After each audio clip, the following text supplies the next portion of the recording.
Hello and welcome to my channel. Today I'm going to be doing a book review of The Illustrated Man by Ray Bradbury. This is a collection of short stories by the author of Fahrenheit 451. It's about this man who's just covered head to toes in tattoos, and each tattoo tells a different story, so each tattoo is a different short story in this collection. The collection starts out with one of my favorite stories. It's called The Veldt. It takes place in the future. It's about this room that's like pretty much a virtual reality. And in this short story, you go into the room and you're transported to like a safari with lions. It's a pretty crazy story.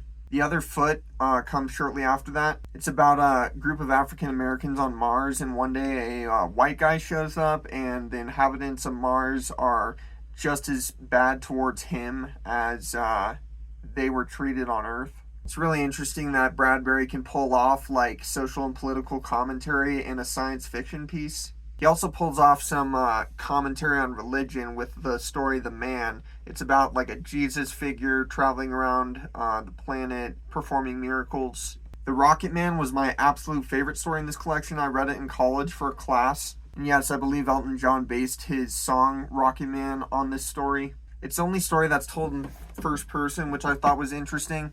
But it's about this woman and her husband and their kids, and the husband like goes off into space all the time for like months at a time, and she's always really worried that he won't return. To me, this story was kind of a metaphor for people who go off to war.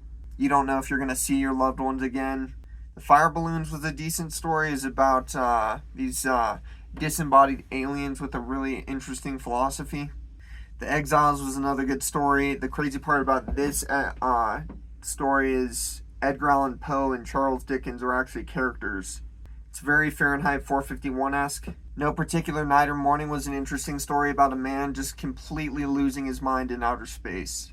The Fox and the Forest was another one of my favorite stories in this collection. It's about a couple who live in 2155, and they actually travel back to the past to evade war and evade all the issues that are happening in the world at that point. The Concrete Mixer is a good story. It's about Martians invading Earth, but they expect to be met with war, but they're met with peace instead. Marionettes Inc. is the last notable story I thought from this collection.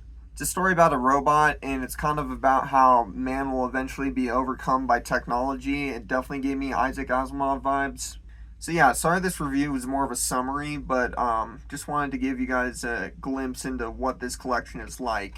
Overall, the collection had a great deal of really strong stories, good characters. For me, most of the stories were hit or miss. Luckily, the majority of them were hits. All the stories I didn't mention, I didn't really care for, honestly.